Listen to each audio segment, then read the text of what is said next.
that the Lord make it permanently irreconcilable, we will be in trouble. Pag pinilit natin pinagsama ang hindi pwedeng pagsamahin, okay, alam natin, ang kakainat na natin mga kapatid, malaking problema. Amen. Ano ba yung mga bagay dito sa mundo na hindi pwedeng pagsamahin? Well, napakarami, no? Actually, marunong tayong magbagay-bagay. Di ba? Ang pula, bagay sa...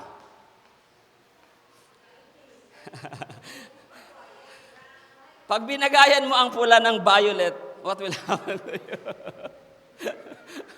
What happen to you? Nagsuot ka ng pulang damit, violet yung ano mo, pang ibaba. It is awkward. No, it is awkward. Sa ulam naman, pagka ang ulam mo ay munggo, ano ang match?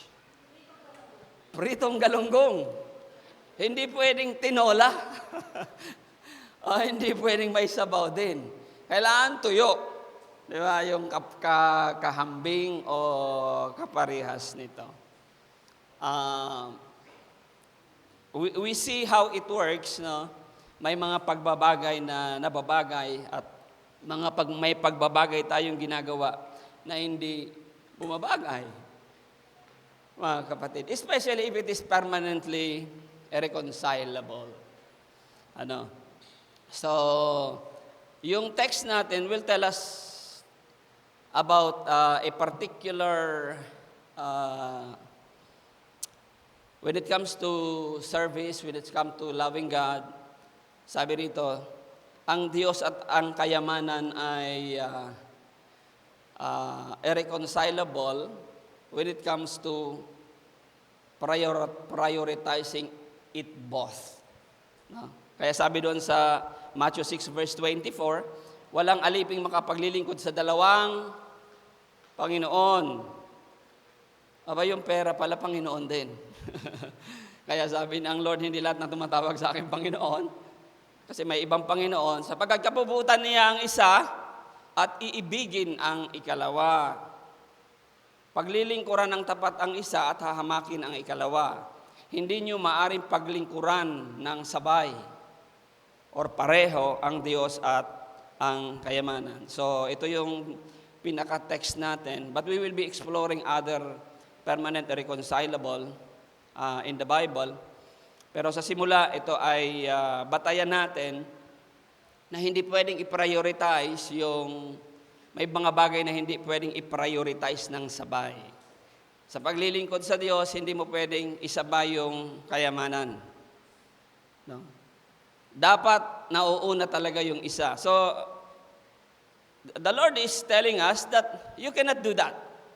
No? You cannot do that. It's either yung kayamanan, pangalawa ang Diyos. O kaya, ako muna. Pangalawa yung kayamanan. Pero hindi pwedeng parehong nasa pedestal yung dalawa. Ayan. Now, if you tried to serve God, including riches, ng sabay, you will be in trouble. No, it cannot be done that way. Kailangan tayo alipin natin ang pera. Amen? Hindi natin pinapanginoon ng mga material na bagay, alipin natin. Ginagamit natin ang ating resources, ang mga material na bagay, ang mga perang natatanggap natin sa paglilingkod sa Panginoon. Ang Panginoon ang priority. Amen? At ang pera ay ginagamit lang natin. Alipin natin. So pagka binaliktad mo, what happened? Paul is telling us in Timothy that if you love money than God, what will happen? The love of money is the root of all evil.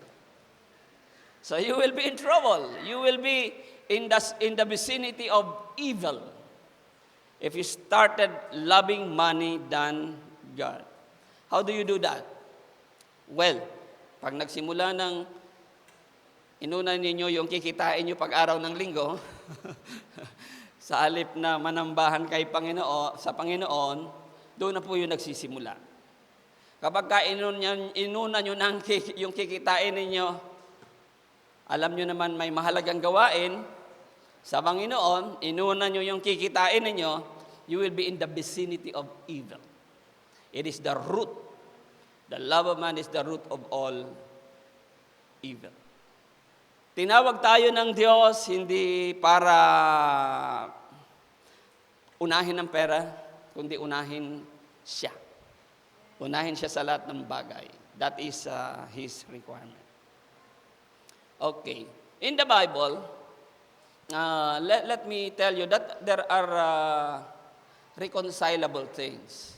Sa una, they are irreconcilable. No? Ano yung irreconcilable sa Biblia? But thank to God, it is not permanent. Amen. Ano yung irreconcilable? Ano yung reconcilable, I should say? The God and man relationship. No? Dati, kaaway tayo ng Diyos. Sabi ng Biblia, we are apart from God and we are in atrocity with God. Mga kapatid, antagonistic tayo sa Panginoon, sa Diyos. Pero this relationship is not permanent.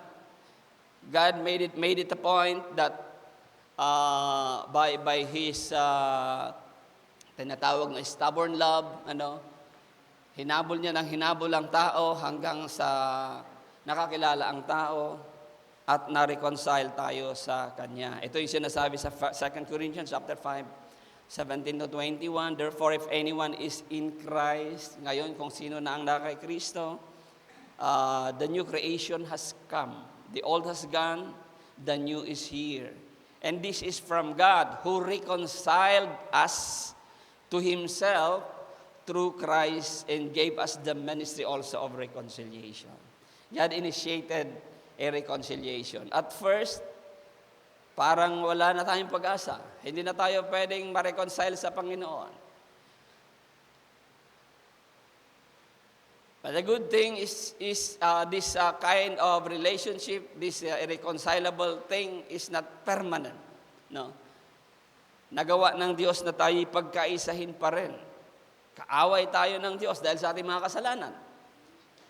That's why it says here in verse 18 again, all this is from God, who reconciled us to Himself through Christ and gave us also the ministry of reconciliation. So, reconcilable ang tao. Ito yung hope natin, kaya tayo nangangaral ng salita ng Diyos. Amen? Kasi ang lahat ng tao pwedeng mapanumbalik sa Diyos. Hindi siya permanent na kaaway ng Diyos ang tao. Sino ang permanenteng kaaway ng Diyos na hindi pwedeng ma-reconcile?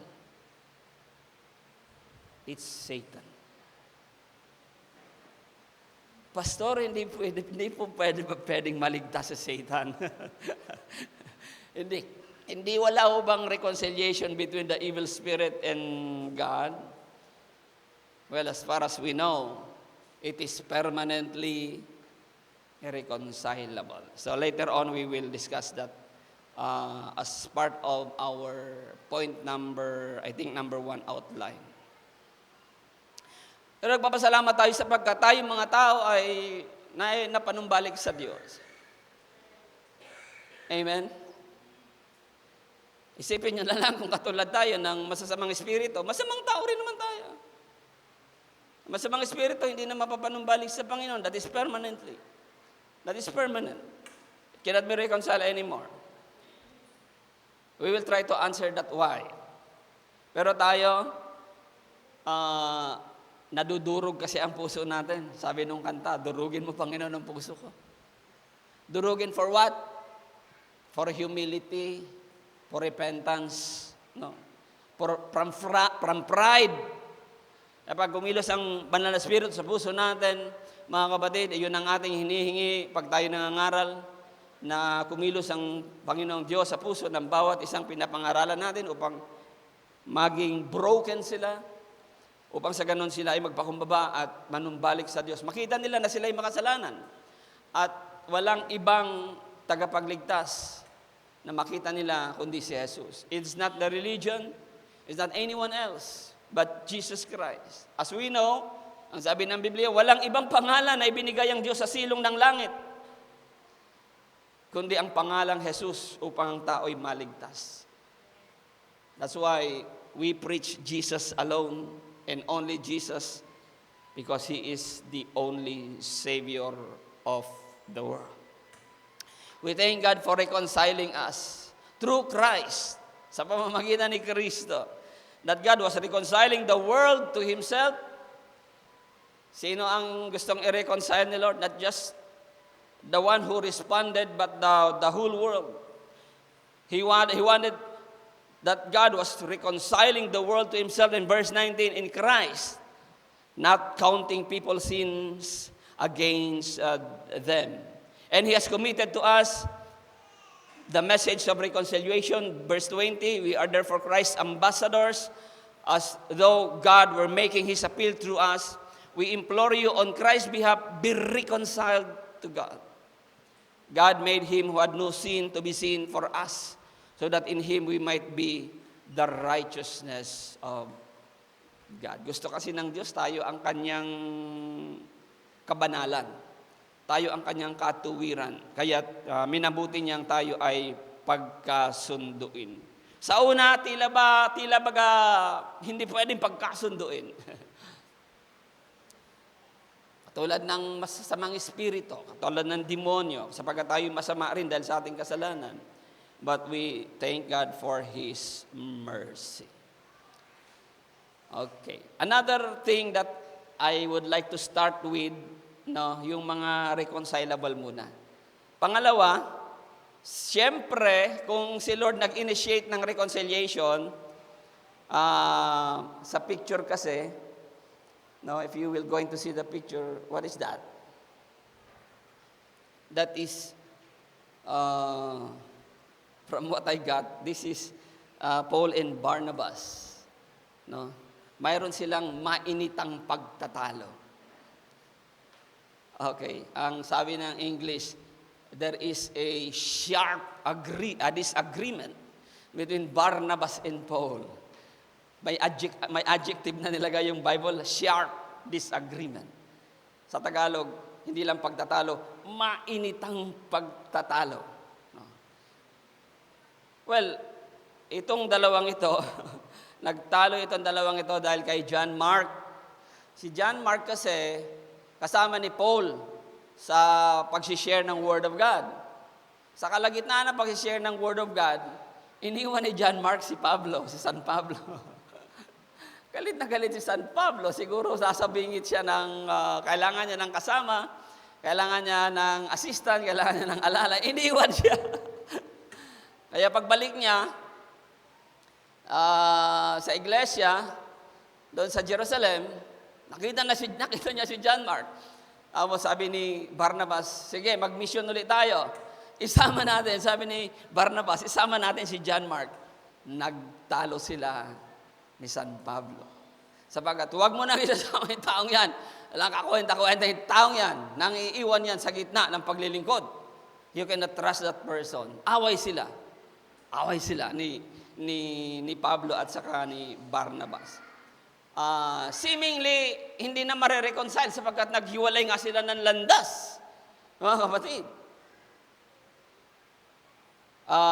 Iba yung pinuntahan ni Barnabas, iba rin naman ang ginawa ni San Pablo.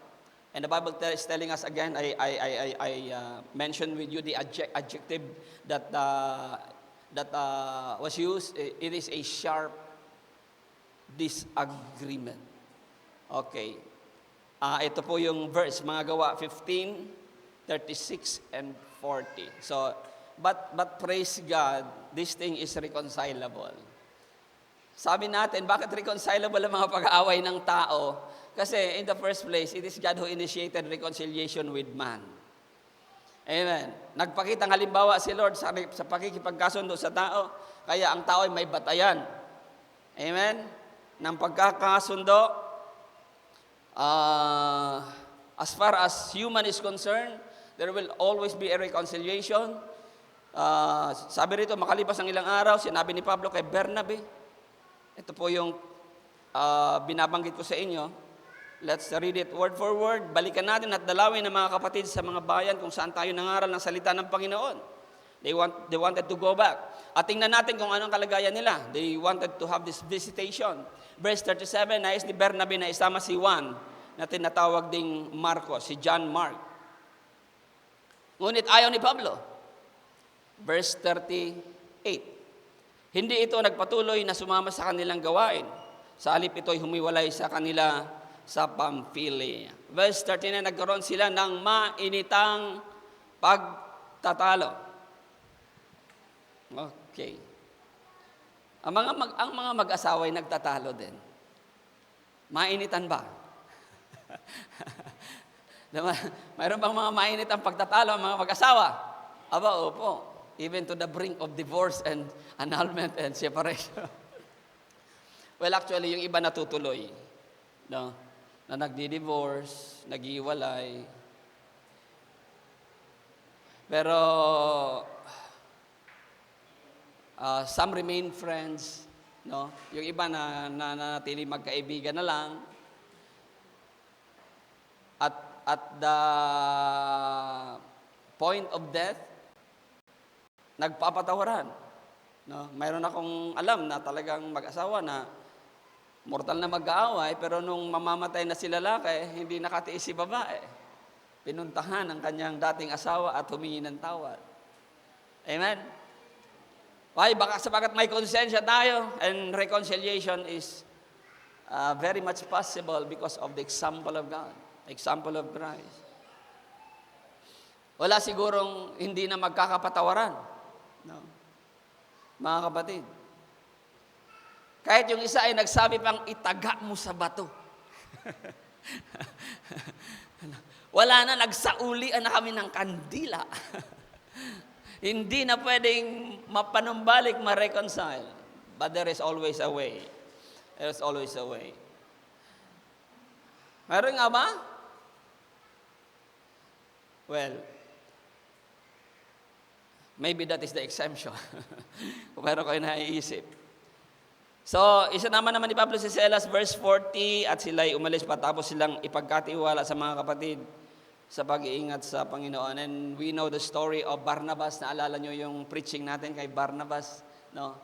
In the long run, sa Corinto, sabi ni Paul, he started commending Barnabas. Nagkabati sila ni Barnabas at ngayon pinupuri ni Pablo si Barnabas sa kanyang paglilingkod sa Panginoon.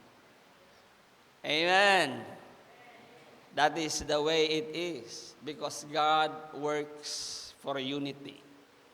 God works for loving relationship. You will know that you are my disciple if you love one another. And love, we know, covers multitude of sins.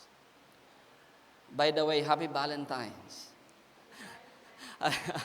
Valentine's in God's perspective. Amen. We celebrate Valentine's not on worldly perspective. Mga kapatid, we try to redeem the concept of love but not on the worldly perspective. The world is celebrating the eros kind of love and the filial only kind of love. The eros is the fleshly love. Yung mga lust, yung mga urge. The filial is the brotherly love, family love. Yun ang sineselebrate ng sanlibutan. But we Christian, we celebrate higher than that. Amen. Higher than eros, the fleshly love, higher than filial, the relative love, brother love, but the agape kind of love. Agape, God's love. God demonstrates His love towards us. While we were yet sinners, Christ died for us. Ipinamalas ng Diyos ang pag-ibig niya sa sanlibutan. Nang tayo'y makasalanan pa, namatay si Jesus para sa atin. That is the best kind of love that we can share with others, mga kapatid. Kaya itong buwan ng Pebrero, iyon ang ipamahagi natin. Mas pinakamataas na uri ng pag-ibig, higher than the eros, higher than the filial, but the agape kind of love. And this kind of love covers multitude of sins. That's why reconciliation in human is possible. Bakit? Sapagkat we have this kind of conscience, we have this kind of feeling capable of emulating God, no? Capable of gayahin ba si Lord sa kanyang pagmamahal sa bawat isa sa atin. Actually, sabi ng Panginoon, love one another, ang basis niya, as I have loved you. Amen. Sa lumang tipan, alam nyo na ito, ang utos, love one another as others loves you. Ang basihan ng pagmamahal natin sa lumang tipan, yung lumang kautusan, ang basihan ng pagmamahal sa kapwa, kung paano mo daw minamahal ang iyong sarili. Love your neighbor as you love yourself. Iyon yung Old Testament, iyon yung lumang kasabihan na mahalin mo ang iyong kapwa katulad ng pagmamahal mo sa iyong sarili. Kaso hindi umubra. Dumating yung panahon, naging masama ang tao, hindi na nga niya mamahal yung sarili na, nadagdag na drug addict na. Di ba? Naglalasing na. Pinababayaan na niya ang sarili. Paano niya ngayon mamamahalin ang kanyang kapwa katulad ng pagmamahal niya sa kanyang sarili? Kaya kung pinapahirapan niya ang kanyang sarili, kaya kadalasan na pagmamahal na ibinibigay niya sa kanyang kapwa, pagpapahirap din sa iba. Kaya pagdating ng bagong tipan, pagdating ni Kristo, sabi niya, ito ang bagong kautusan na ibinibigay ko sa inyo. Love one another, no longer as you love yourself, but as I have loved you. So the basis is the love of Jesus. Because the love of Jesus is excellent. The love of Jesus is good. Amen. Sabi pa nga, walang kaibigan na mamamatay para sa isang kaibigan. At yun ang ginawa ng Panginoon. So that is the kind of love that He wanted us to demonstrate with one another. If that is exercised, the seemingly irreconcilable will become reconcilable. The seemingly permanent irreconcilable will become reconcilable. Amen. And it is because of God. Aside from these two, God reconciled Himself to mankind and we reconciled to one another. Aside from these two, wala na. Wala na. So we will move now to permanently irreconcilable. I will be sharing this with you para wag nating ipilit na pagsamahin itong dalawang ito. Kasi irreconcilable nga. Pag pinilit mong magsama ang kapwa lalaki, malaki problema. Pag pinilit mong magsama, maging mag-asawa ang parehong babae, malaking problema.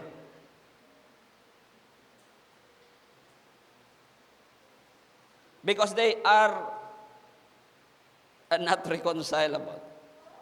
Kikita nyo yung kasunod na picture. Ang kasunod na picture, what is this? What is this? Magnet. Yeah. Ang magnet, alam natin yung magnet, pagka may poles ang magnet, no? The north and the south poles, and we know that if it is south poles and the north poles, hindi mo na kailangan mag-effort. Didikit at didikit siya. Magdidikit ang magnet. Sino rito ang naglaro ng magnet nung maliit pa? Taas ang kamay. Hindi nyo alam yung magnet? Hindi kayo naglaro ng magnet? Tutuwa tayo sa magnet, especially in the, we did it in the classroom. Yung iron filings, lalagay natin doon sa papel, tapos yung magnet sa ilalim. Pag hinila natin yung magnet, sumusunod yung iron filings, and the iron filings is standing. Nagtatayo-tayo siya. So, you cannot let the south and the south to connect. It repel itself, no? Gumaganon. Pop! Pilit mong dinidikit. Pop! Ayaw niya magdikit. Pop! Yung magnet. Pop! That is permanently irreconcilable. Hindi pwede. Hindi pwede. Mga kapatid. So, dahil may ganyan tayo, siguro, sabi ni Lord, tingnan nyo ang magnet.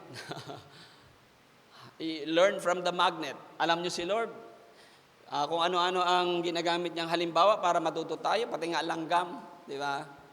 Pati nga yung butiki, ginagamit ni Lord yung butiki, na halimbawa, yung langgam. O, matuto kayo sa langgam, masipag yan. Nag-iipon ng pagkain pag tag-init. Para pag tag-ulan, may sila makakain kasi hindi sila makalabas, malulunod sila. Sabi ni Lord, matuto kayo sa langgam. So things here on earth are useful in parallelism with the truth of the kingdom of God. Kaya yung mga parable, ang tawag doon sa parable, earthly story with heavenly meaning. Kaya may mga parabola. Di ba? Maraming ano yung parable sa Tagalog? Mga talinhaga, no? Na mababasa tayo sa Biblia kasi ginagamit nga ni Lord yung mga bagay-bagay para ipakita sa atin ang katotohanan ng langit. And so, with a magnet. So, I would like to share 3 things about the irreconcilable things in the New Testament. Of course, as we mentioned a while ago, Jesus and Satan cannot be reconciled. The love for God and the love for the world is irreconcilable. No? You cannot even put it as secondary. The other one as secondary.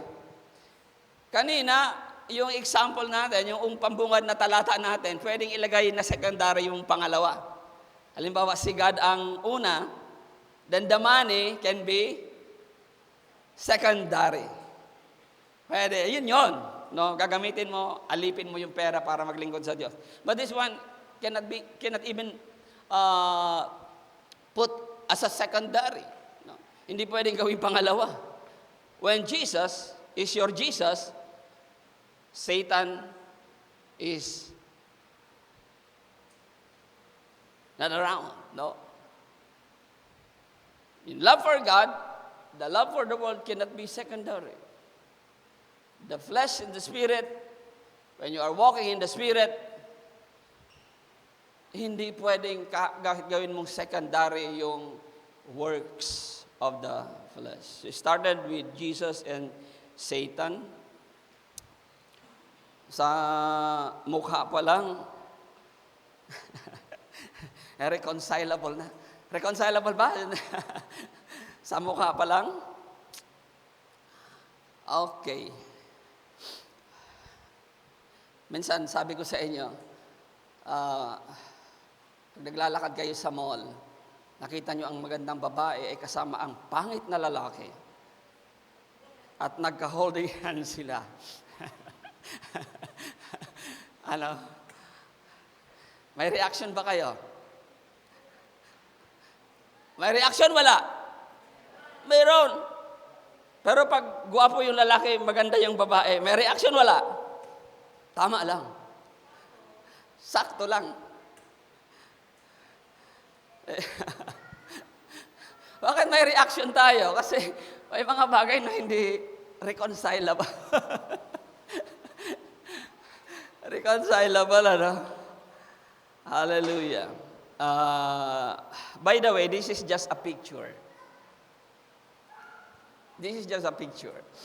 Nagturo ako ng demonology. One of our subjects sa MBS is demonology. Ang sabi ko, yung alam natin na itsura ni Satan, ng demonyo, hindi talaga yan ang totoo. No? Hindi yan ang totoong itsura. Yung may sungay, wala sa Bible na nagsasabing may sungay si Satan at ganito ang mukha ni Satan. Hindi. No? In fact, ang sabi ng Biblia, Satan is a beautiful creation. Si Lucifer.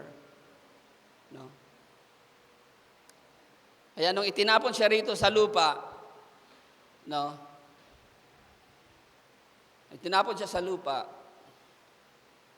mga kapatid, he was able to tempt people kasi napakagwapo niya. Kasi hindi uubra ang temptation kung pangit.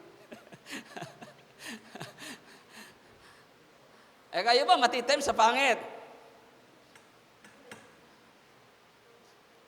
O ba hindi, pastor? Pangit-pangit niyan. So definitely you will not be tempted with ugly. Why Satan is a beautiful creation. He can transform as an angel of light. Ang sabi ng Biblia, he can transform as an angel of light. As an angel of light, no. But he is a beautiful person, si Satan. However, he is an ugly character. He has an ugly character. Kaya ito, ang sabi ko, kasi pag nagturo kasi tayo sa mga bata, ito na yung standard ng sanlibutan. Pag sinabi mong Satan, may sungay, pula, may buntot, may tinidor. Di ba? Ayun yung Satan. Pag nagturo ka sa mga bata, ayun na yung understanding nila. Pero we have to correct the concept na hindi ito ang itsura ni Satan. Kaya lang, ito na yung acceptable standard of the world. It helps us also.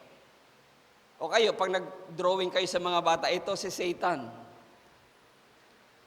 Nag-drawing ka ng guwapong lalaki. Will they believe?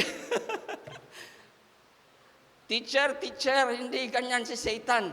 I will tell you, I will draw. Magdodrawing yung bata, may sungay, may buntot. Kasi yun yung kanyang understanding. Nung bata pa ako, lasenggo yung tatay ko, pinabibili ako ng gin. Yung bote ng gin, di ba? And I know who is Satan and I know who is the angel.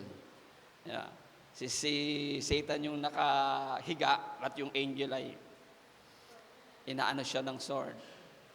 Nakita nyo rin ba yun sa bote ng gin? Ha? Sino ang nakita yun sa bote ng gin?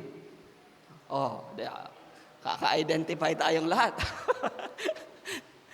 Okay, but again, this is just but the picture. Now let me tell you that Satan is a beautiful person. He is Lucifer before he became Satan. Kapatid.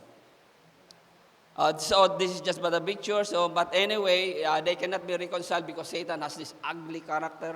He is wicked.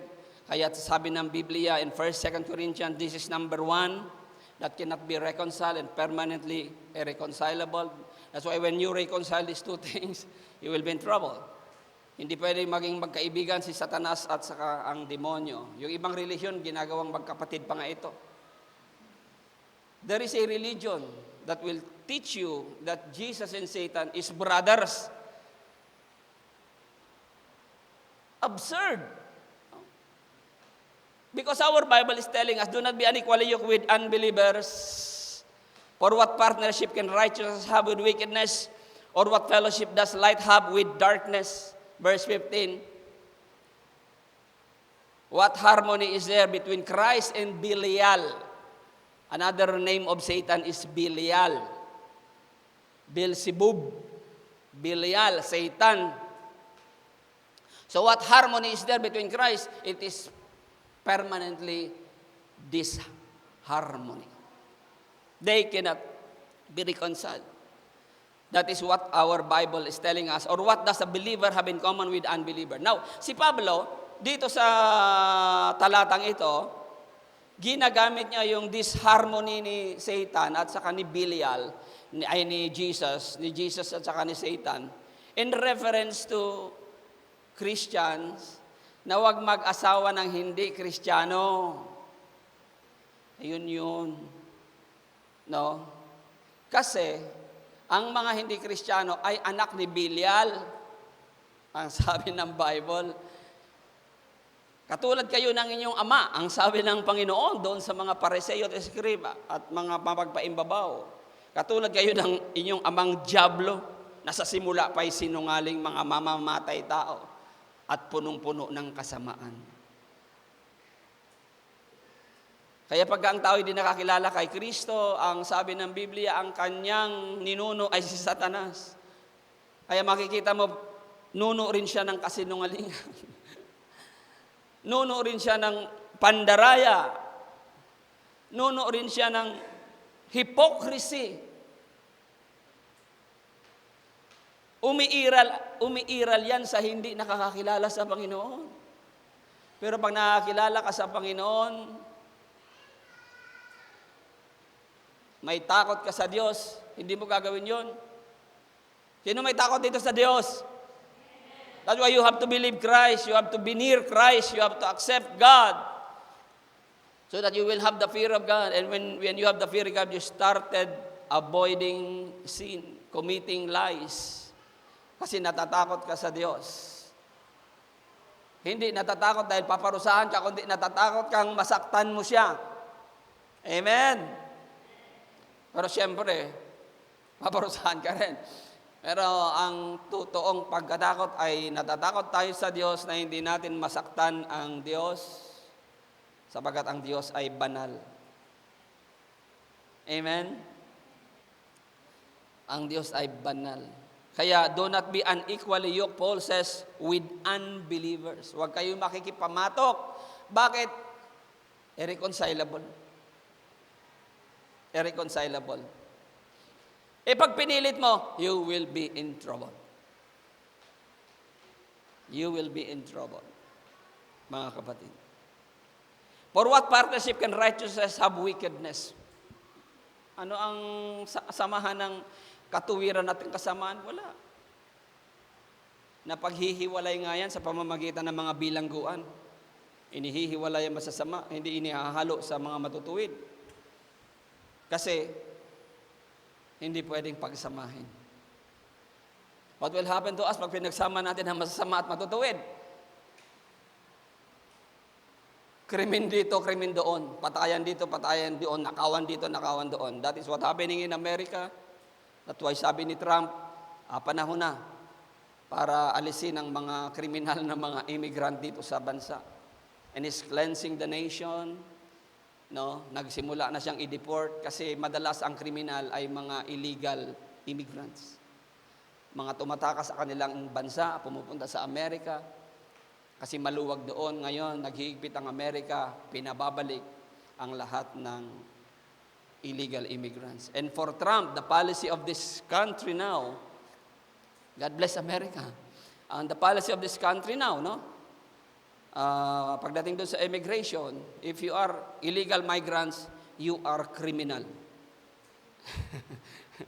You are criminal. Why? Because you violated the law of the land. So whoever violated the law of the land is a criminal.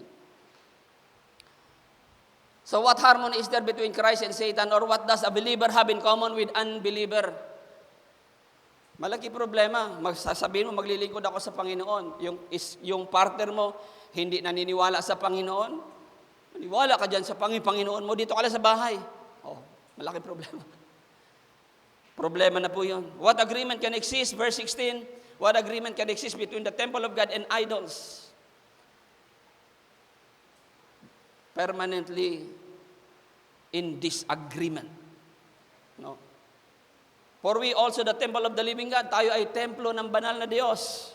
Tayong tao, tayong mga mananampalataya kay Kristo. As God has said, I will dwell with them and walk among them, and I will be their God, and they will be my people. That's the only time that the Lord will walk with us if we obey Him. Not to be unequally yoked with unbeliever, because Satan and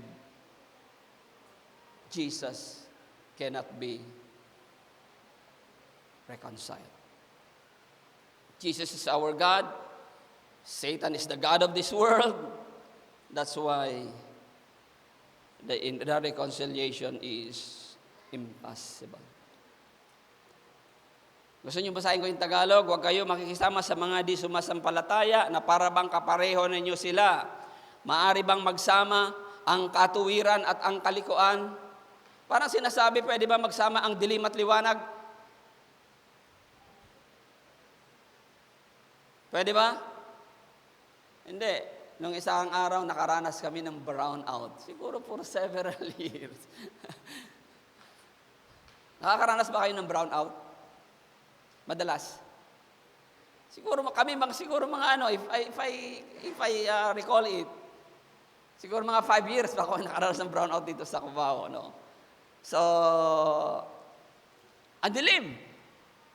Pero once you started to open a rechargeable lamp, yung dilim, sinisipa yung dilim. What stays is the light. Amen. Maliwanag na yung bahay. Ano nangyari sa dilim? Sinipa yung dilim. Ganyan ang ginagawa ng liwanag, mga kapatid. Kaya sabi ng Panginoon, kayo ang ilaw ng sanlibutan. Ipakita nyo na matuwid kayo, mga anak kayo ng Diyos, upang ang kadiliman ay mapawi, maalis. Pero kung yung ilaw ninyo, ang sabi ng Panginoon, itinatago nyo sa ilalim ng lamesa, no? Naliliwanagan lang yung bahagi siguro, pero yung karamihan ay madilim pa rin. Sabi ng Panginoon, walang kwenta. Kaya itinulad tayo sa ilaw na ilalagay sa ibabaw upang mapawi ang kadiliman. Kasi nga hindi nga po kasi pwedeng pagsamahin ang katuwiran at kalikuan. Hindi pwedeng pagsamahin ang dilim at liwanag. But praise God, nakakonquer ba ng dilim ang liwanag? Can darkness subdue the light?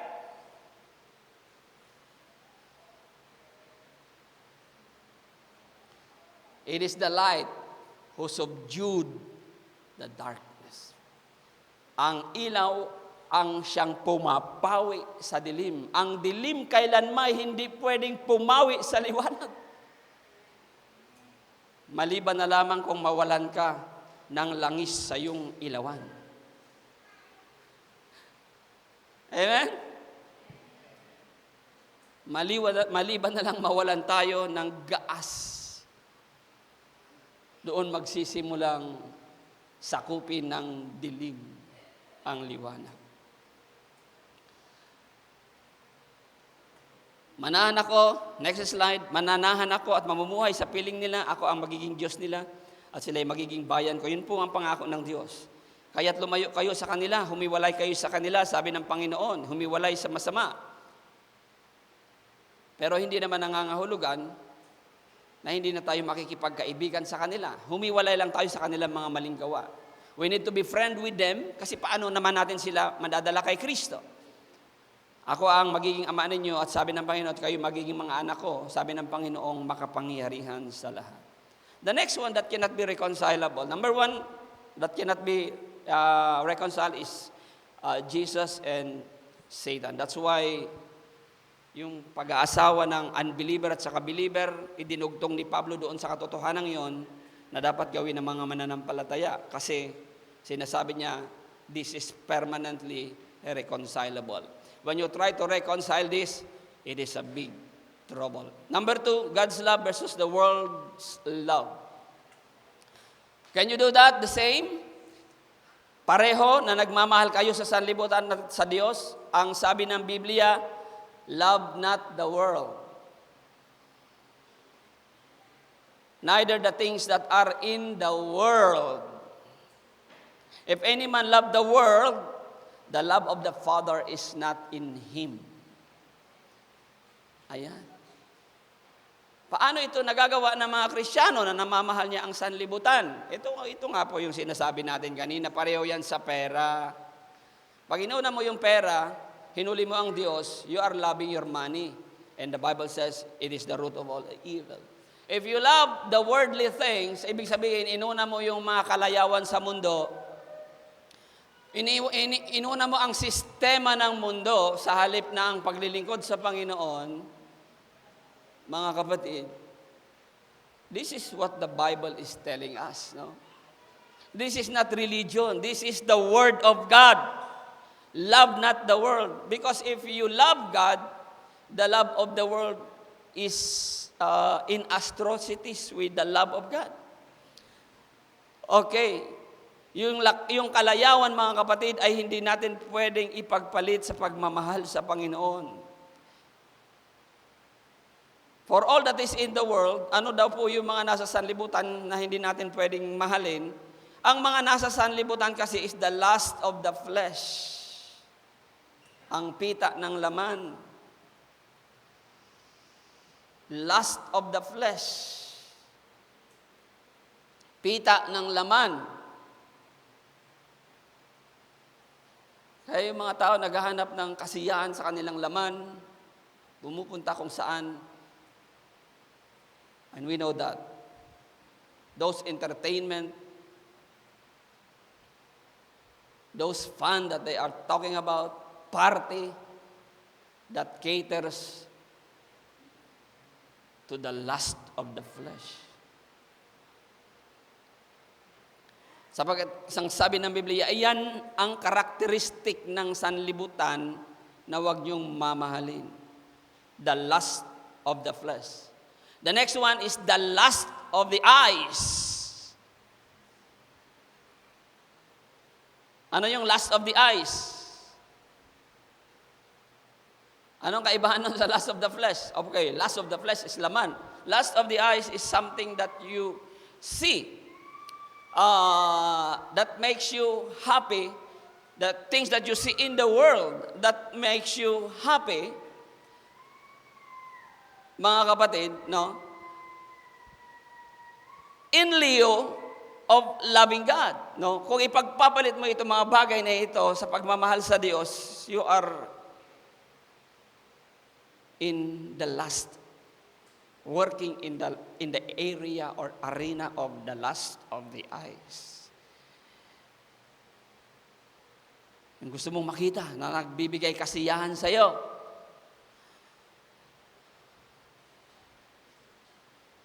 Kasama ba dyan, Pastor, yung window shopping?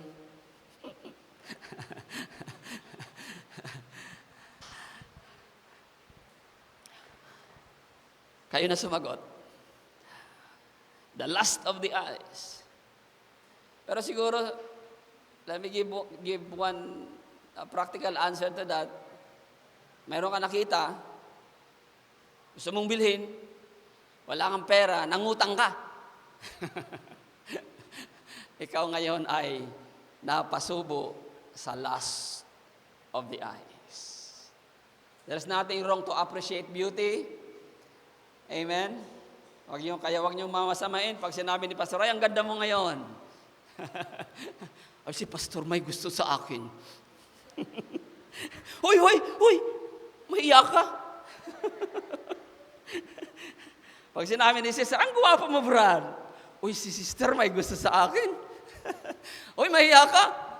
We just know how to appreciate beauty. Kaya nga sabi ko sa inyo, nagre-react ka pag nakasalubong mo sa mall, ang gandang babae, ang pangit-pangit ng lalaki, magkahawak kamay. Kung pangit kang lalaki, sasabihin mo, sana all. Nakasalubong mo, pangit ka rin, sana all. The lust of the eyes, of course, in the pride of life. The pride of life, what is the pride of life? Ito yung mga pagiging arrogante natin, nasa sanlibutan yan. Yung mga nasa trabaho sa kumpanya, yung mga agawan ng posisyon, siraan dito, siraan doon para lamang ma-promote. Those are the pride of life. In the world, that is the game.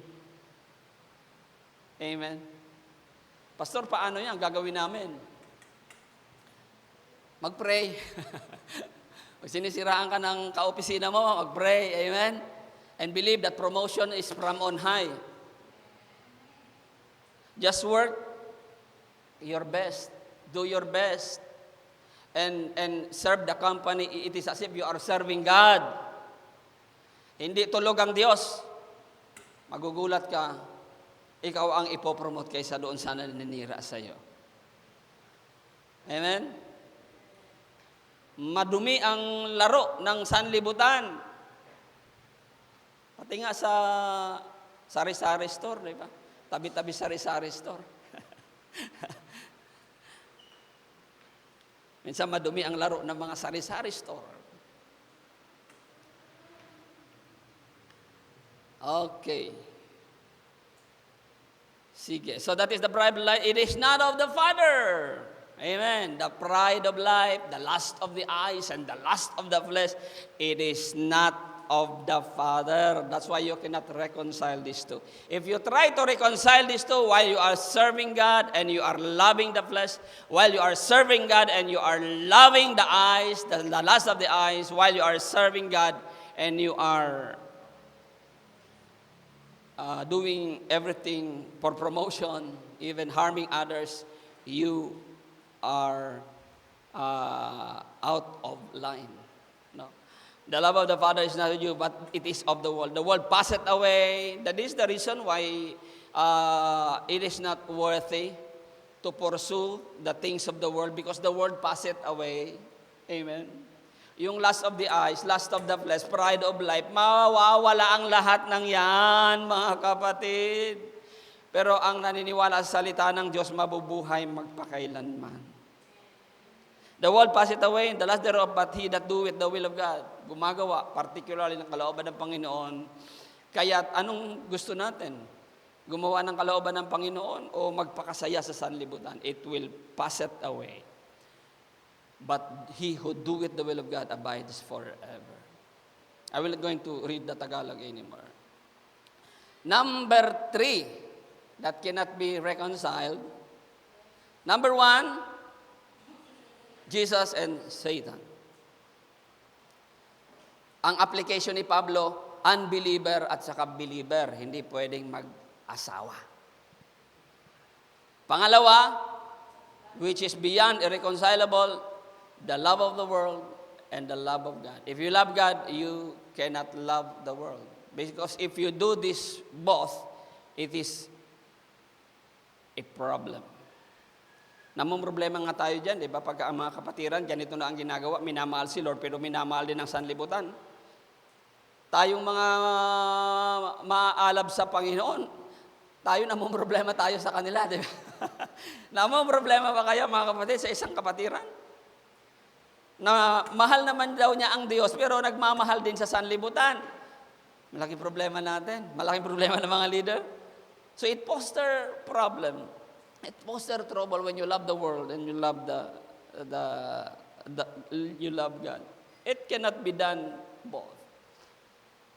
Kaya ano lang tayo? Isa lang. Then number 3, it is between the flesh and the spirit. Sabi ng spirit, rather, you will never defeat me. The spirit will always win. Sabi naman ng flesh, maybe so, but I will fight you until the day this body of flesh finally dies. Palaban ang katawan natin, ano? Okay. Mga kapatid, maraming namali dito. Maraming mga magagaling na mga Kristiyano, mahuhusay na mga Kristiyano in the past, na mali sila sa interpretasyon. Akala nila yung flesh, no, yung katawan. No? Kaya ang ginagawa nila, pinapahirapan nila yung katawan para lamang mabuhay daw yung espiritu. Ang ginagawa nila, nag-iirmitanyo sila. They try to suppress the desires of the flesh, no? Sa madaling sabi, ang tingin nila sa flesh is the flesh. It's not. Your flesh is not the enemy. Your body particularly. When the Bible talks about flesh, the lust of the flesh, it has to do with the self. No? Yung kasalanan dyan. Pero pag Kristiyano ka na, pinalaya ka na ni Jesus. Yan ang katotohanan niyan. Wala ka ng kasalanan. Pero pastor, ba't nagkakasala pa ako? That tendency remains. Again, say with me, tendency. Tendency. That tendency remains. That is still the part of the flesh in us. Kaya sabi ni Pablo, hindi ko magawa yung gusto ko. Because this flesh in me, biniblame niya yung flesh. It is not your body. It is the sin inside you. But it is no longer the sin as singular, but the sins, the work of the flesh already. Kasi yung sin as singular, which is the root of sins, plural, is already erased. Pinatawad ka na ng Panginoon. Kaya sabi ni Lord, if you are forgiven indeed. If the Son therefore set you free, you are free indeed. Si Jesus ang nagsabi niyan, hindi siya sinungaling. You are free from sin if you believe Him.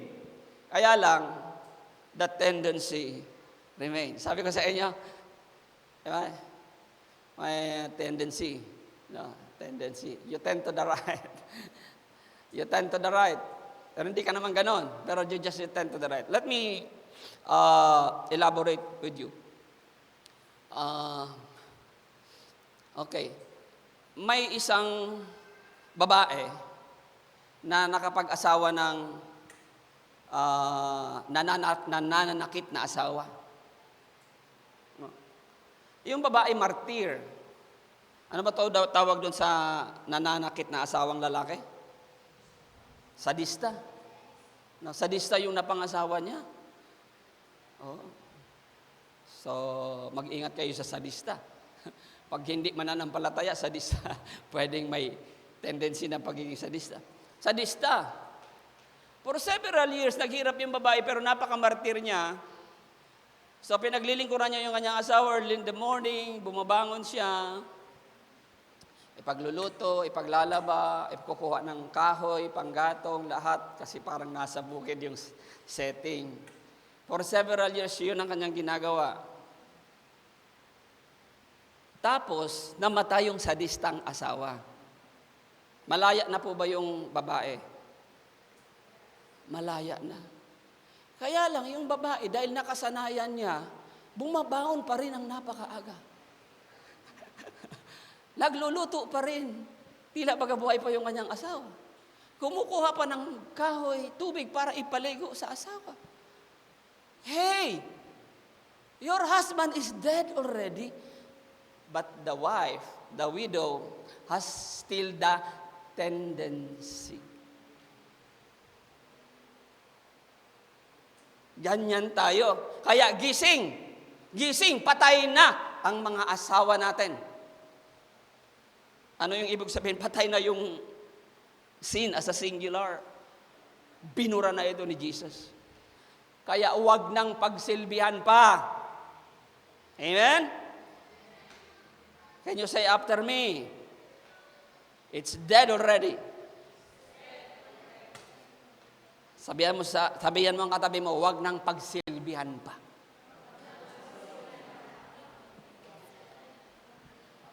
Ha?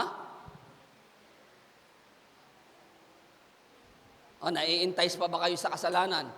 Pinagsisilbihan nyo pa. Pero pag Kristiyano ka na, patay na. Patay na yon. Kasi, ulitin ko, ang sabi ng Panginoon in John 8:32, is it 8:32? You will know the truth, and the truth will set you free. Bago yan, sinabi ng Panginoon, verse 31, if the Son therefore shall set you free, you are free indeed. Kung ang anak ng tao, palalayain kayo, kayo nga'y totoong malaya na saan? We will read the context sa kasalanan. Thank you, Lord. Amen. For setting me free. Kaya lang, nagkakasala tayo kasi may tendency pa tayo. Yung naglilingkuran mo pa, gumigising ka pa ng maaga pero alam mo nang patay. Kumuha ka pa ng pampaligo sa asawa mo. Nakasanayan. nakasanayan. Amen? Nakasanayan. Lalo na pag matanda ka nang na-born again, ay nako. Kaya magpasalamat kayong mga bata pa kayo na na-born again kayo na maaga. Ano?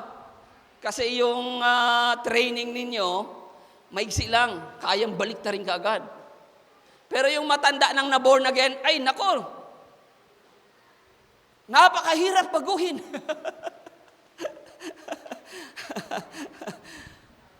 Pero dapat mapalaya ng katotohanan na ang kasalanan ay wala na.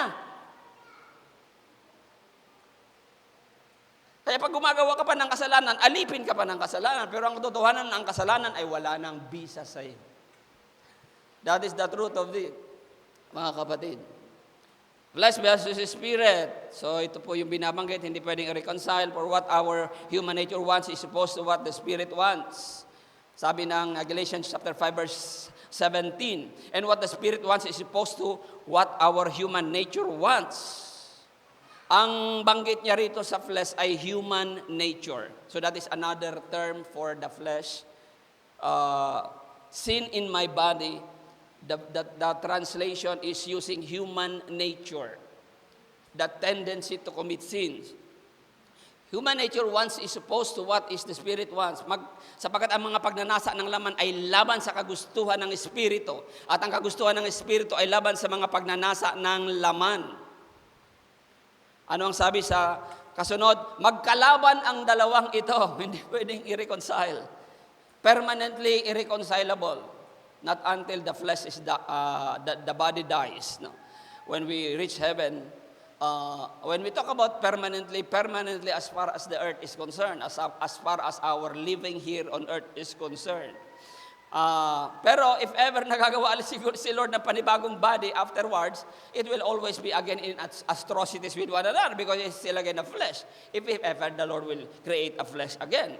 So it will going to be permanently irreconcilable whenever flesh is flesh and the Holy Spirit is spirit. Or the Spirit is Spirit. Magkalaban ng dalawang ito, kaya't napipigilan kayo sa paggawa ng nais ninyong gawin. Amen. Napipigilan tayo. Sinong pumipigil sa'yo sa paglilingkod sa Panginoon? It is the works of the flesh. Ang nasa ng laman ang pumipigil sa atin. Kaya nga hindi ka makasamba sa Panginoon kasi mas mahal mong matulog. Shame on you. You love God and you love your flesh. You cannot serve both. Kakainisan mo ang isa. Kung pinapatnubayan kayo ng Espiritu, wala kayo sa ilalim ng kautusan. Next verse, hindi maikakaila ang mga gawa ng laman. Ano mga gawa ng laman? Pakikiapid.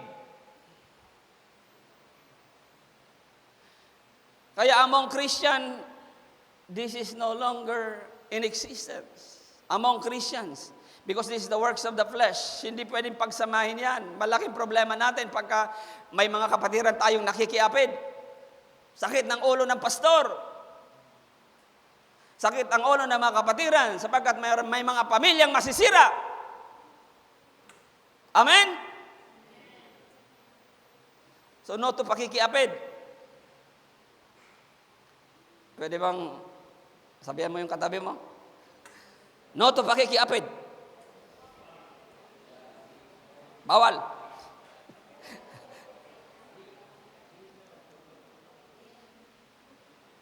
No to kahalayan. Tell your neighbor, no to kahalayan. Ay, hindi nila alam yung pakikiapid.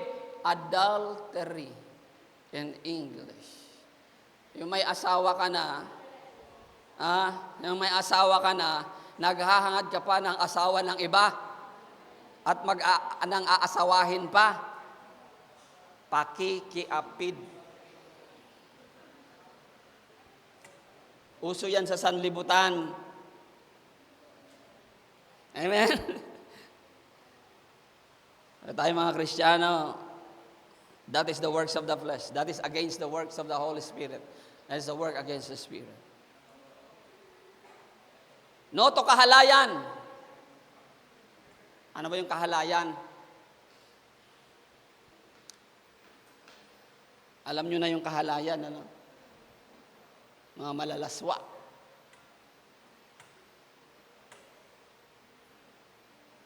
That is the works of the flesh. Huwag nang paglingkuran ang kalaswaan. Patay ka na. Patay na ang kasalanan. Pakikiapid, kahalayan. Ang kahalayan, sa English, immoral. Or rather, filthy. Kalaswaan is indecent action. Take a look at the verse. We are having diglot today.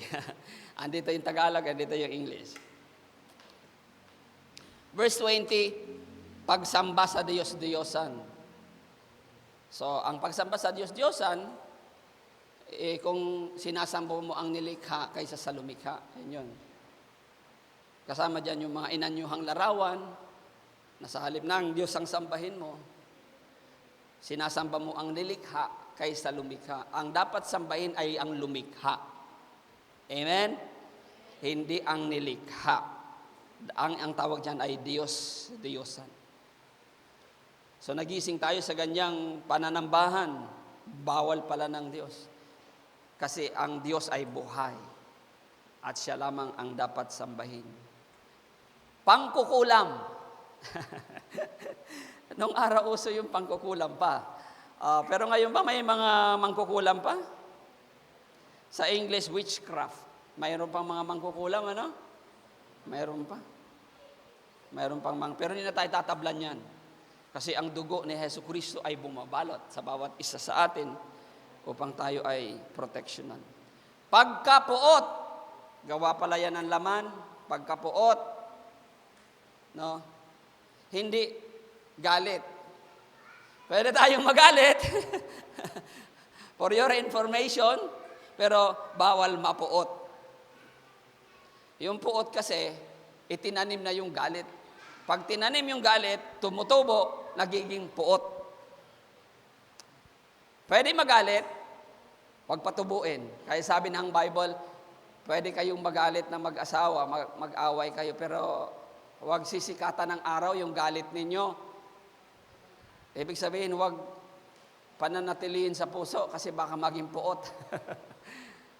Alam nyo naman, tumutubo. Amen? Tumutubo ang anumang isinisilid sa puso. Tumutubo. Lalo na itong galit na ito, napakabilis tumubo nito. Nagiging puot. Pag-aaway-away. Magkakasunod na ito. Pagsiselos. Ayan. Sinong seloso dyan? Sinong selosa dyan? Gawa ng laman yan. Pag sinabi kasing selos, this is a negative side of caring. No? Negative kasi yung selos. You are in jealousy of something which is not true.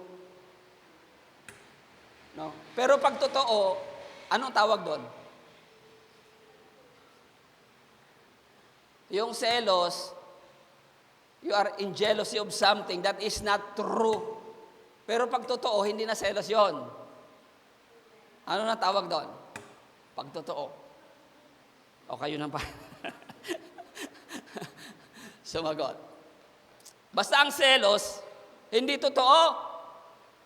Okay, nakita mong may kiss mark si mister.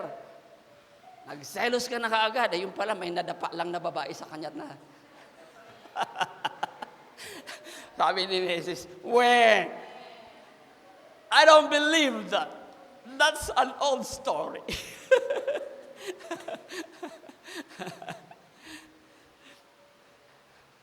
Sa susunod na araw, nakakita si Mrs. ng lipstick naman sa bulsa ni Mister. Ay, naiwan. Sabi ni Mister, nalaglag sa bulsa ko. Sabi ni Mrs. Selos pa ba yun o totoo na? Style mo, bulok. Okay. So jealousy is something, if you are jealous of something that is not true, mali yun. Mali yun. Kung magsiselos ka, alamin mo muna kung totoo. Okay. True jealousy. Pagkagalit, of course, kapareho pagkapot, pag-away-away, pagkakagalit. Kasakiman, of course, kasakiman. That is not the work of the Christian, kasakiman. Alam nyo ito, pagkakampi-kampi. Ayaw ni Lord nun. Pagkakabahabahagi. So, inulit niya sa ibang pamamaraan, pagkakabahabahagi. Ayaw ni Lord yun. Pagkainggit.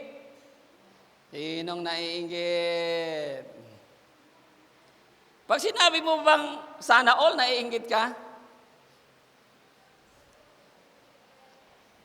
Sana all. Or you just wish? Okay, up to you. Paglalasing. Ayan. Ang bawal ay paglalasing. You can drink wine, people. You can drink wine. Tinuturo yan ng Biblia. Uminom ka ng konting, sabi kay Timoteo, uminom ka ng konting alak para mawala yung sakit ng tiyan mo. Pero ang bawal ng Biblia ay paglalasing. Magpakalango. Pero kung ayaw mong malango, huwag iinom ng alak. Try to avoid wine, especially strong wine. Pero it is not totally forbidden. Well, actually, nung araw, si Lord, una niyang himala, gumawa siya ng alak. Ng alak. But that is not intended for yung paglalasing or drunkenness. Ano pa? Paglalasing, walang habas na pagsasaya. Sa English, orgies.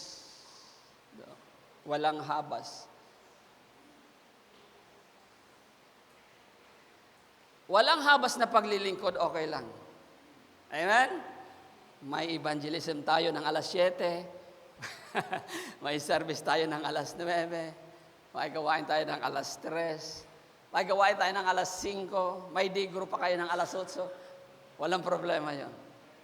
Pero galing ka sa parte ng alas 7, pupunta ka sa parte ng alas 9, pupunta ka ng parte ng alauna, pupunta ka pa ng parte ng alas 5, hanggang alas 8 ng gabi, walang habas na pagsasaya.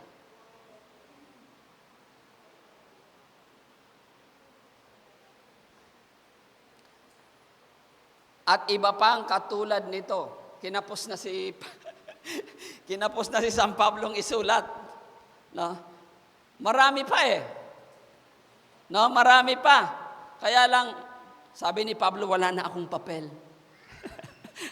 Sabi ni Pablo, wala na akong panulat. Nung araw pa naman, wala pang papel. Ano? Ang sulatan nila ay tinatawag na manuscript. Yung talagang galing pa sa kahoy na sulatan. No? Tapos yung tinta nila, napaka-rare pa. Kaya sabi ni Pablo, ganito na lang, at iba pang katulad nito. So it's an open enumeration. It's an open enumeration. Muli ko kayong binabalaan, ang gumagawa ng mga ito ay hindi magkakaroon ng bahagi sa kaharian ng Diyos. Irreconcilable or reconcilable? Irreconcilable. Because you will not enter heaven. Pero ano naman sabi ng Espiritu? But the Spirit produces. Ano ang bunga ng Espiritu? Mga kapatid, yun ay bunga ng laman. Ano ang bunga ng Espiritu? Ito ang umiiral sa atin. Love, joy, peace, patience, kindness, goodness, faithfulness, humility, self-control. Yung mga boss nyo sa kumpanya, ito ang hinahanap. Ayaw niya nung may works of the flesh ang kanyang mga empleyado.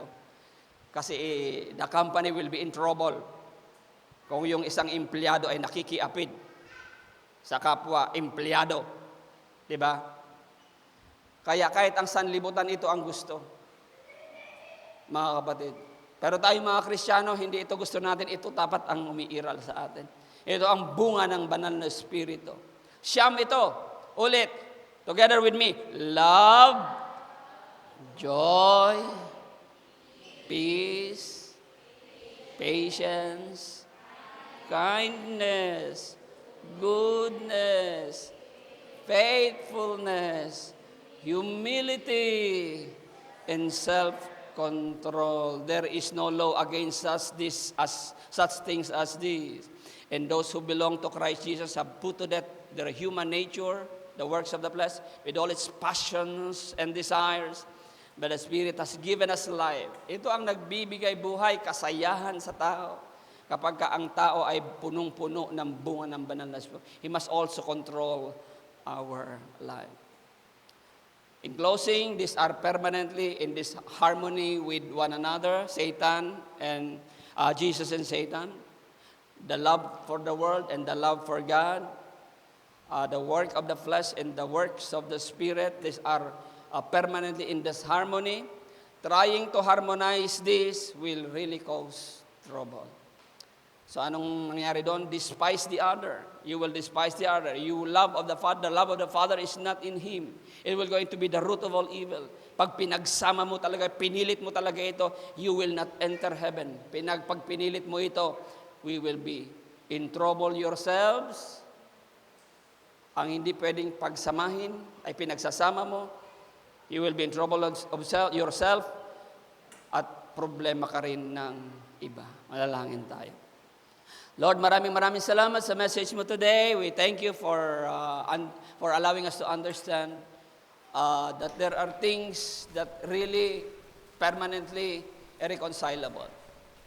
Huwag nawa pong mangyari sa amin na pagsamahin ito sapagkat ginawa mo na nga pong hindi pwedeng mapagsama. At ngayon, binabalaan mo kami na pag pinagsama namin ito, malaki problema na. Tulungan mo ang bawat isa sa amin na huwag ma-deceive. Sapagkat nagagawa lang namin na pagsamahin ito pag nadadaya kami. Nadadaya kami, Panginoon. Katulad ng sinabi ni San Pablo, huwag madadaya. Do not be deceived. Bad company corrupts good morals. Ang masamang kaibigan ay nagpapasama din sa mabuti. Pero ang sabi doon, do not be deceived. Lord, ang katotohanan mo ang siyang pananggalang namin. Sa bawat araw na kami dadayain ng demonyo sa mga bagay na ito. We will let things that are permanently irreconcilable as irreconcilable. But thank be to God, because human and to God, human relationship is reconcilable. Dito kami kikilos, Panginoon. Dito kami magtatrabaho. Yung pag-ugnayin ng tao sa Diyos, pwedeng-pwede. Pag-ugnayin ng bawat isa sa kanilang mga alitan, pwedeng-pwede. Sapagkat ang pagmamahal mo, Panginoon, ay tumatakip sa anumang uri ng kasalanan. Thank you for loving us, Father God. Hallelujah. Ang sabi mo, ang sabi ni San Juan, natuto kaming umibig sapagkat ang Diyos ang unang umibig sa amin. Pwede ba natin pasalamatan ng Panginoon sa kanyang pagmamahal sa bawat isa sa atin, mga kapatid? Thank you, Lord, for loving me. Thank you, Lord, for loving my family. Thank you, Lord, for loving the church. Thank you, Lord, for loving the souls. Hallelujah, that we will going to reach out for your glory. Hallelujah. Oh, thank you for your stubborn love. You love us so much, oh God. Hallelujah. That you are giving us warning. especially on the area of irreconcilable. Thank you. Mahal mo kami, pinapaalalahanan mo kami. As we pray in Jesus' name. Amen. Palapakan natin ang Panginoon.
Praise God.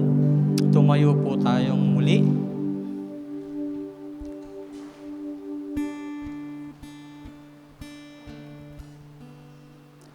At muli po tayong bumasa mula sa unang Korinto, kabanatang 11. Umpisaan po natin sa talatang 23. Ito po ang sinabi ni Apostol Pablo.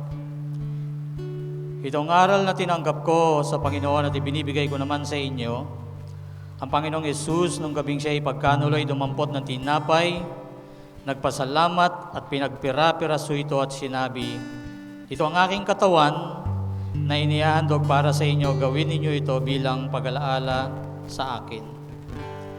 Gayon din naman matapos magapunan ay hinawakan niya ang saro at sinabi, ang sarong ito, ang bagong tipan na pinagtitibay ng aking dugo, tuwing iinumin ninyo ito, gawin ninyo bilang pag-alaala sa akin.